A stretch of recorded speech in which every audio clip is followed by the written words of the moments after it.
Welcome back students. उसके पहले हमने देखा था internal structure of anther complete, ठीक है। चार ऑफ वॉल्स, उसका इम्पोर्टेंस, स्पेशली टेपेटम के बारे में हमने देखा था, ठीक है। बीच में जो था माइक्रोस्पोरेंजियम, ठीक है, माइक्रोस्पोरेंजियम जो ये पार्ट था which was covered by the tapetum layer, और उसके अंदर जो सेल्स थे वो थे आर्कीस्पोरियल सेल्स, ठीक है। चलो अब हम आगे पढ़ेंगे।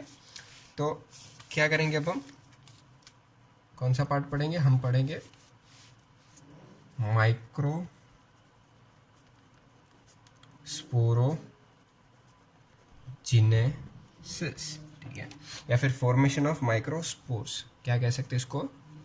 फॉर्मेशन ऑफ माइक्रोस्पोर, ठीक है।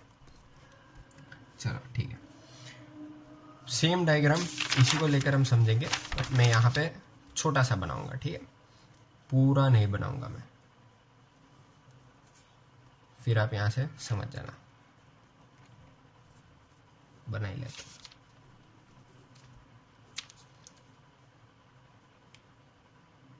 We have seen this wall, different walls, that was anther wall, right?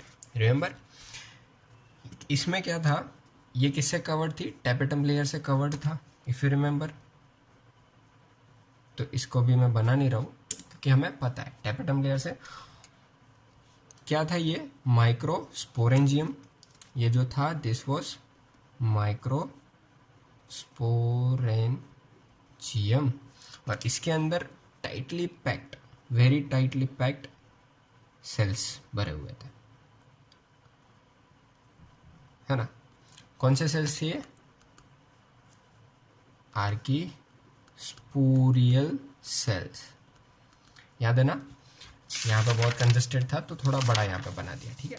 चलो मैं यहाँ पे जो हो रहा है वो स्टेप्स को लिखता जाऊंगा और यहाँ पे डायग्रामेटिकली आपको ट्राई करूंगा बताने की, ठीक है।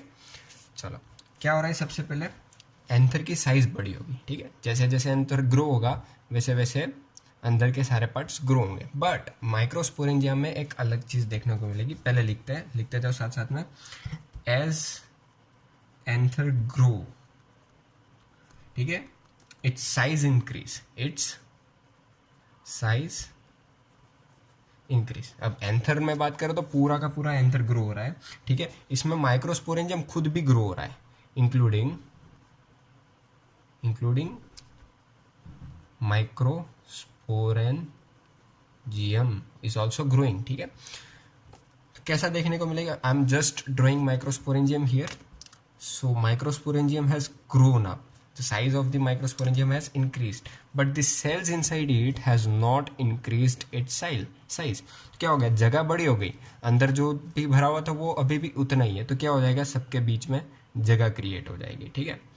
तो now this is known as pollen sac, मतलब ये वही चीज है जो ये था microsporangium itself, but now it is increased in size, so the space is developed between those archesporial cells. तो this is known as pollen sac, ठीक है। तो आप लिख सकते हो size of the microsporangium increase but not the size of the archesporial cells increase, hence the space is developed between them known as pollen sac, ठीक है। आप ये लिख लेना, फिर से एक बार रिपीट करके ये लाइन लिख लेना कि क्या कहना है। फिर से मैं रिपीट कर दे रहा हूँ। Size of microsporangium increase but not the size of the archegonial cells increase, hence the space is developed between them known as the pollen sac. तो this is known as pollen sac, ठीक है। चलो अब क्या होगा, यहाँ पे सारे के सारे बहुत सारे हो जाते हैं ना, मतलब every cell is capable of doing further process, but यहाँ पे सारे के सारे सेल्स आगे की प्रोसेस करेंगे नहीं। अब आगे की प्रोसेस मतलब क्या है? Formation of microspore. Each and every cell is capable of developing into microspores, but ऐसा होता नहीं है। क्या होता है? इसमें से थोड़े बहुत जो है वो क्या हो जाएंगे? डीजनरेट हो जाएंगे। Not everyone, few cells will get degenerate. क्या होगा? डीजनरेट हो जाएंगे। तो इसके जो इंपॉर्टेंट चीज़ें थी इसके अंदर, जो जो काम की चीज़ें थी, वो जो माइक्रोस्पोर बनने वाले हैं वो यूज़ कर लेंगे, ठीक है। जैसे कि मान लो कि ये सेल यहाँ पे है, वो क्या कहते हैं डीजनरेट हो जाएगा, तो इसके जो जो इंपॉर्टेंट मटेरियल्स थे वो आजू बाजू वाले यूज़ कर लेंगे अपने डेवलपमेंट के लिए, ठीक है। तो आप लिख सकते हो all the cells are capable of producing microspores,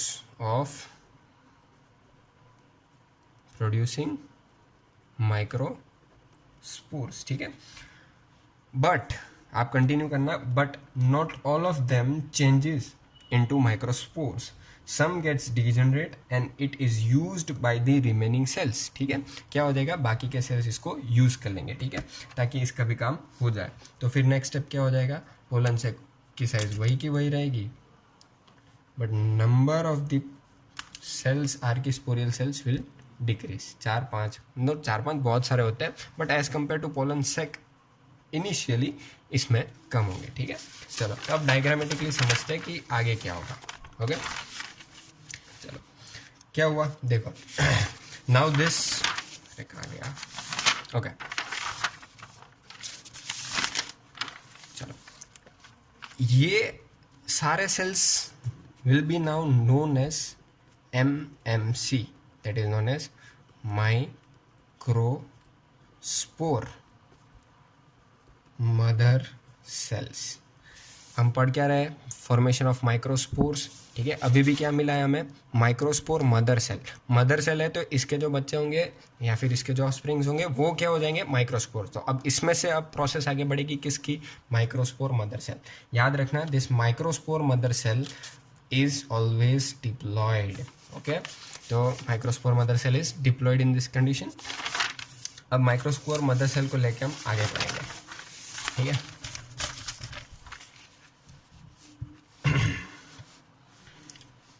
चलो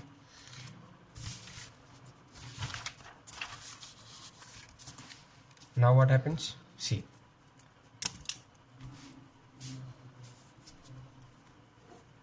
this is MMC, microspore mother cells, ठीक है। सेल्स अभी एक ही बात करें तो सेल बोलूँगा मैं, डिप्लॉयड, ठीक है। Will undergo one mitotic division, sorry meiotic division. अब मियोटिक डिवीजन का मैं अगर ओवरव्यू आपको दूँ तो one cell is converted into 2 and this 2 is then will be converted into 4 cells, right? Same, this is 2n, so this all will be n, right? तो ये सिर्फ कॉन्सेप्ट याद रखना। Same happens here, 1 MMC that is 2n undergoes meiotic division 1 and 2 both, so what will we get, we will get microspore tetrad। याद है मैंने पिछले lecture में बोला था कि हम आगे पढ़ेंगे माइक्रोस्पोर टेट्राड, ये क्या है अभी हम पता चलेगा। Microspore mother cell when undergoes meiotic division we get 4 cells but they are not separated, they are joined with each other. इसलिए मैंने बोला था कि वो जॉइंड होंगे और इसको सेपरेट करने के लिए यहाँ पे हमने जब डायग्राम में देखा था कि इसको सेपरेट करने के लिए काम आएगा, है ना। चलो तो microspore tetrad can be of different types. अब अलग अलग प्लांट में अलग अलग माइक्रोस्पोर टेट्राड हमें देखने को मिलते हैं। जैसे कि सबसे कॉमन जो देखने को मिलता है वो इस टाइप का दिखता है। आप बोलोगे 3 सेल्स है सर, इसमें 3 नहीं है, एक्चुअली 1 2 3 और एक पीछे के साइड होता है, ठीक है। तो this is type 1 we see in some plants. दूसरा होगा जिसमें हमें सारे के सारे सेल्स दिख जाएंगे, ठीक है। फिर तीसरा होगा जिसमें लीनियरली अरेंज्ड होंगे सारे के सारे सेल्स, 1 2 3 एंड 4, ठीक है। और एक और स्पेशल अरेंजमेंट होती है जिसको क्या बोला जाता है, अभी देखते हैं सारे के नाम, ठीक है। This is the common we see in all, ठीक है। This is microspore tetrad, it is seen commonly in everyone. इसको क्या कहते हैं, टेट्राहेड्रल टाइप, टेट्राहेड्रल टाइप। इसमें क्या, इसको क्या कहेंगे, आइसोबाइलेटरल, आइसोबाइलेटरल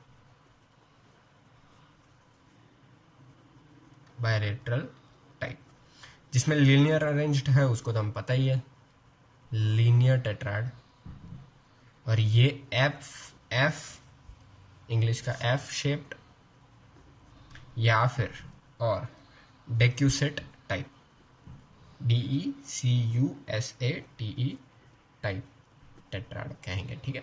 सबके अंदर क्या होगा, 4 सेल्स डेवलप होंगे, but initially they are attached with each other, ठीक है। तो इसको हम क्या कहेंगे, माइक्रोस्पोर टेट्राड।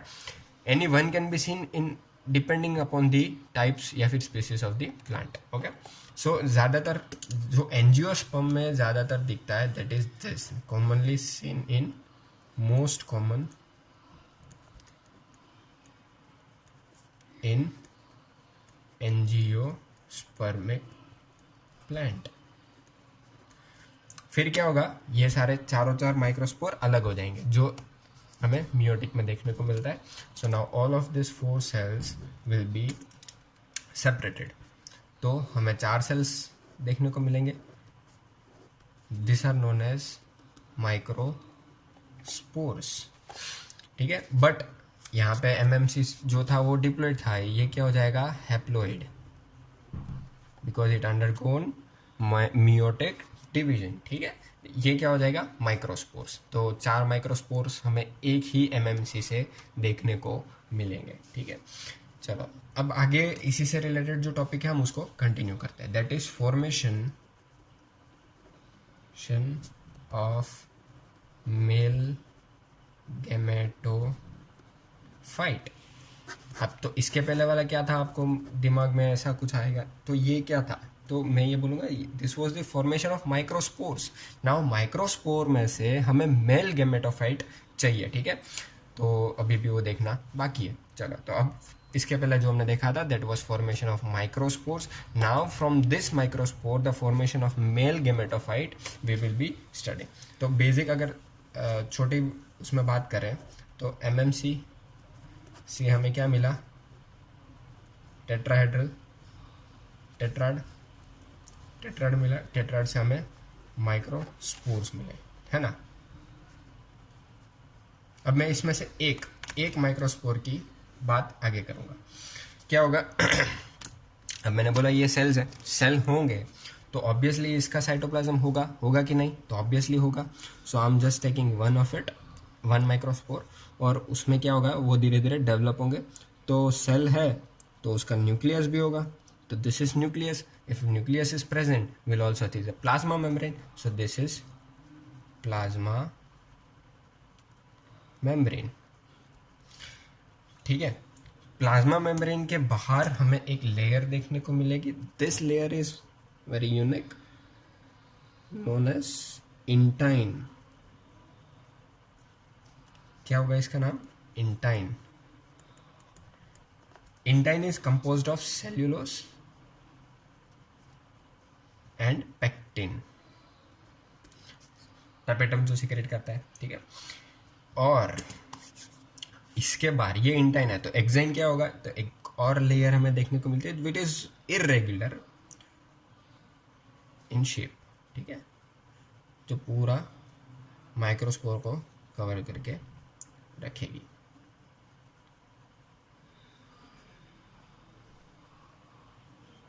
ठीक है, क्या हो जाएगा, तो इसका साइटोप्लाज्म भी होगा, तो दिस इज इट्स साइटोप्लाज्म। इसका ये न्यूक्लियस है, इसको मैं नहीं दिखा रहा हूँ, this is microspore which is developed, ठीक है। बाहर की जो इरेगुलर है that is known as exine and it is made up of most resistant material in biology world we yet know, ठीक है, दैट इज स्पोरोपोलेनिन। बहुत रफ एंड टफ मटेरियल होता है, it is like impossible to break, specially normally ये break होता नहीं है, most tough. और ये कौन सिक्रेट करता है, specially it is secreted by tapetum, ठीक है। टैपेटम के बारे में हम पढ़ा थे ना, बस। माइक्रोस्पोर डेवलप होके क्या बनेगा, तो this is known as pollen grain. आप देख रहे होंगे कि मैंने यहाँ पे ऐसे जगह बनाई है सबके बीच में, मतलब एक्साइन जो है वो मैंने कंटिन्यूस नहीं बनाई है, तो यहाँ पे जो बीच में होल टाइप है that is known as germ pore. आप मान सकते हो टेनिस बॉल लिया आपने, ठीक है, टेनिस बॉल जो है वो पूरा ऐसे गोल होता है, वो गोल के आजू बाजू में छोटे छोटे होल्स होते हैं, this holes are known as जंप फोर जनरली बिकॉज ये इजीली ब्रेकेबल नहीं होते। तो अगर ये ब्रेकेबल नहीं है तो आगे का काम कैसे हो जाएगा, नहीं हो पाएगा, तो ये ऐसे स्पेशली जगह दी गई है, ठीक है। जंप और के बारे में आप लिख सकते हो, इट कैन, अगर गोल है तो इट इज जंप फोर, जो ऐसा है। अगर ये गोल नहीं है, ऐसे शेप में है, जिसको हम कहते हैं जंप फेरो, ठीक है। इट इज, ये थोड़ी सी चीज याद रखना। चलो, और पोलन ग्रीन जो है इट इज हैप्लॉइड, क्यों, because it is developed from the microspore and microspore was haploid. And why it was haploid? Because from which cell it developed, it was microspore mother cell. It was 2n, but it undergoes meiotic division, and meiotic division is not equational. It is not equational. So we'll see the haploid cells. Okay, चलो अब आगे पढ़ेंगे। अब pollen grain में क्या होगा, what will happen in the pollen grain? तो now pollen grain will undergo one more mitotic division. याद रखना, मियोटिक नहीं बोल रहा हूँ मैं, माइटोटिक बोल रहा हूँ, ठीक है। मैं पूरा पोलन ग्रेन नहीं बना रहा हूँ क्योंकि हमने पीछे बनाया, मैं सिर्फ अंदर का बना रहा हूँ, एक्साइन इंटाइन नहीं बन रहा हूँ, ठीक है। सबसे पहले it will undergo, pollen grain will undergo one mitotic division. Mitotic division होता है इक्वेशनल डिवीजन, तो एन का एन ही रहेगा, हाफ इसका हो नहीं सकता, ठीक है। तो एक न्यूक्लियस था, एक और न्यूक्लियस बनेगा, because first goes karyokinesis. After this karyokinesis what will happen, हमें देखने को मिलेगा साइटोकाइनेसिस, बट इसमें थोड़ा डिफरेंट काइंड ऑफ साइटोकाइनेसिस दिखता है, because bar intine and exine which is not breakable. तो जो कुछ भी होना है इसके अंदर होना है। तो क्या होगा, नॉर्मल जो है, even though it is equational mitotic, but cytoplasm का डिवीजन इक्वेशनल होता नहीं है, ठीक है। एक छोटा सेल डेवलप होगा और एक बड़ा सेल। जो छोटा सेल है, इसकी जो सेल वॉल है ज़्यादातर किससे बनती है, it is generally made up of callose cell wall. अब ध्यान से देख रहे हो, मैंने इसको नीचे के साइड अटैच्ड दिखाया हुआ है, और दूसरा जो सेल है इसके पास थिक साइटोप्लाज्म होता है, ठीक है। ये जो बड़ा सेल है वेरी थिक साइटोप्लाज्म के साथ, ठीक है, लार्जर सेल, इसको हम क्या कहेंगे, वेजिटेटिव सेल, या फिर इसको एक और नाम है, that is known as tube cell. अब ट्यूब आगे देखेंगे कि ये पोलन ट्यूब जो बनेगा आगे, उसके फॉर्मेशन में हेल्प करता है। तो इसका कोई बेसिकली मेल गैमेटोफाइट या फिर मेल गैमेट्स बनाने में इसका कोई भी काम नहीं है, इसलिए इसका नाम क्या रखा है, वेजिटेटिव सेल्स। तो ये दूसरा सेल है, ये क्या है, तो दूसरा सेल जो है वो क्या है, अभी हम देखते हैं। तो पहले तो ये इस जो अटैच्ड वॉल है उससे अलग हो जाएगा, क्या हो जाएगा, अलग, और एक हमें अलग सा सेल दिखेगा, ठीक है। And this cell is known as generating cells. Why, because this cell will now, या फिर पहले तो ये फ्लोट करता है, देख रहे हो, अब now it is floating inside it's cytoplasm, floating, ठीक है। अभी भी देखना, मेल गैमेटोफाइट या फिर मेल गैमेट अभी भी बने नहीं है, ठीक है। Intine and exine present same as it is in pollen grain, ठीक है। तो जो पोलन ग्रीन है, ये पोलन ग्रीन जो बना दिख रहा है, ये जो पोलन ग्रीन है, इसी के अंदर ये सारी प्रोसेस हो रही है, ठीक है। One mitotic division takes place हुआ, फिर एक जनरेटिंग सेल्स और एक लार्जर या फिर वेजिटेटिव सेल डेवलप हुआ, फिर जनरेटिंग सेल अंदर फ्लोट करने लगा। अब बाहर की जो लेयर है वो हमने बोली थी क्या थी, exine, right. And this exine is very tough. क्यों टफ होता है, क्योंकि अगर किसी, मान लो कोई ऐसे रफ एरिया में चला गया, किसी के पैर के नीचे आ गया, अब ये तो इतना छोटा है, पैर के नीचे तो नहीं आता, बट स्टिल कोई एनिमल इसको खा गया तो ये डाइजेस्ट ना हो जाए, इसके लिए टफ मटेरियल होता है। तो जो ये जो मेल, अभी ये जो जनरेटिंग सेल्स है, मैंने बोला this will be the responsible for the formation of male gamete. किसके काम आएगा, मेल गैमेट के लिए, ठीक है। तो now this will go, but before that this is not happening in the pollen grain itself, it will takes place after the pollen tube develop. Now this exine मैंने बोला वेरी टफ टू ब्रेक, तो ये break नहीं होगा. तो क्या होगा, ये जो दूसरा सेल था जो बड़ा लार्जर वेजिटेटिव सेल, वो यहाँ से धीरे धीरे अपने प्लाज्मा मेम्ब्रेन को एक्सटेंड करेगा टू फॉर्म अ ट्यूब. किसके अंदर, किसकी ट्यूब फॉर्मेशन होगी, this is pollen tube. Pollen tube, इसको हम नेक्स्ट वीडियो लेक्चर में और डिटेल में समझने की कोशिश करेंगे कि यहाँ से ये ट्यूब और ये जनरेटिंग सेल मेल गैमेट में कैसे कन्वर्ट होता है. ठीक है, तो आप यहाँ तक के नोट और यहाँ तक के डाउट्स क्लियर करके रखें. All the best.